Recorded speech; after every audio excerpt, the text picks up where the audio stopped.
of this memorial lecture in the memory of Admiral Katari is certainly a befitting tribute to a distinguished leader and a person with a great vision, and someone who left a lasting impression on a whole generation of naval officers.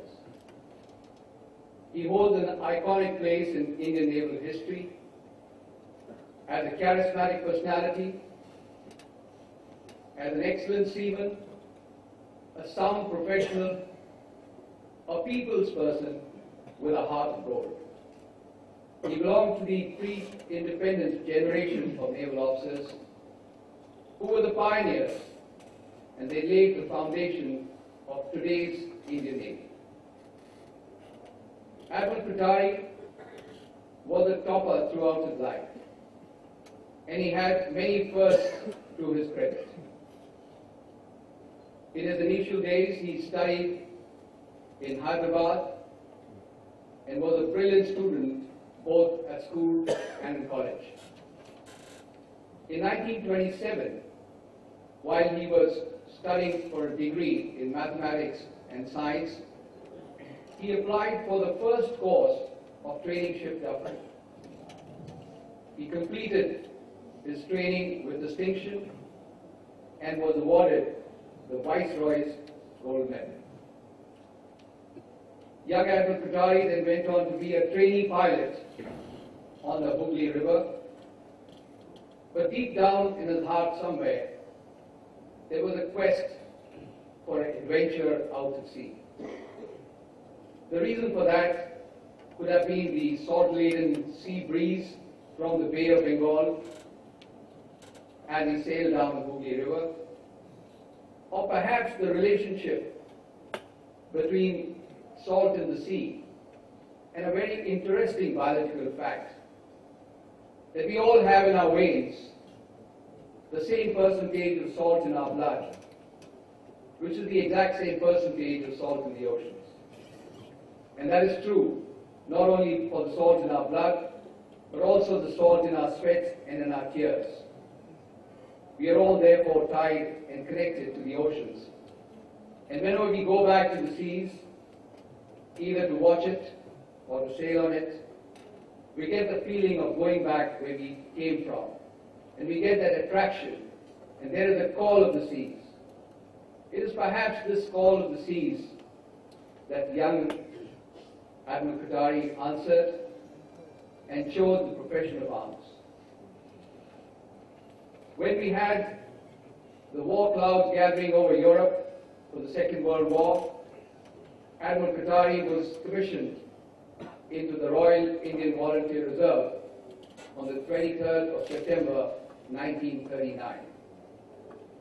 The next 20 years, ladies and gentlemen, were to witness a meteoric rise in the career of Admiral Katari as he shaped the destiny of the Indian Navy. During the Second World War, he was in command of the paddle steamer Chaibasa, and he was tasked to sail the ship from Kolkata to Basra in Iraq. He navigated the ship very skillfully through the constricted waters of the Pamban Pass between India and Sri Lanka, made a stop at Gwadar, and completed his mission. He then went on to the United Kingdom to be part of the commissioning crew of HMIS Karnataka and sailed the ship back in early 1943. He was then appointed at the Boys Training School, HMIS Bahadur, then went on to be an instructor in the anti-submarine school, HMIS Machlimar. In October 1944, Admiral Katari was appointed as the Service Selection Board at Naval. It is here that he was formally inducted as a regular into the Royal Indian Navy and awarded the rank of a Lieutenant Commander, gaining his full seniority for the previous service that he had rendered. Having earned his spurs in command of the paddle steamer during the Second World War, he went on to command the Black Swan class sloops Cauvery in Germana and the minesweeper Rajputana in very quick succession. On the eve of independence, he assumed command of HMIS Kisna and then sailed out for an Operation Patrol as part of Operation Peace of the Kathiawar Force, where he was the Naval Force Commander.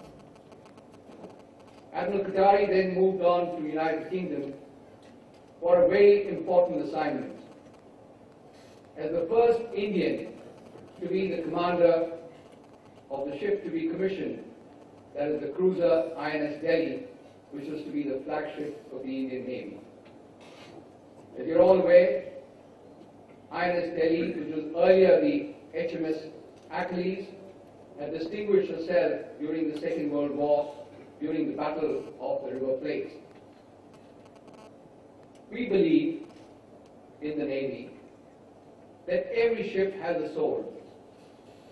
And having had the opportunity to serve on board the old INS Delhi twice, and having commanded the new INS Delhi, I can tell you with some conviction that that ship certainly has a very happy and a spirited soul.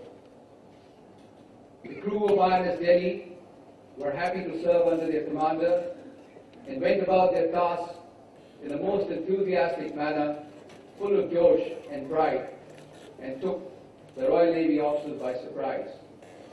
Many years later, when Admiral Katari was the first Indian flag officer to fly his flag on board INS Delhi in 1956, he commented that I'm happy to see that the pride, the prestige, and the happiness on board INS Delhi as a spirited ship is intact today as it prevailed in 1948 when we had commissioned the ship.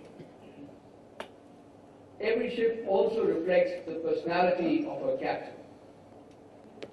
And when Admiral Katari was in command of INS Rajput, as the captain of the 11th Destroyer Squadron, he ran a very taut and a happy ship, set very high standards, and raised the bar for all the other commanding officers to emulate. In higher ranks, he was the chief of personnel, and that gave him an opportunity to plan out the human capital strategy or the human resources and the manpower planning for the fledgling Indian Navy.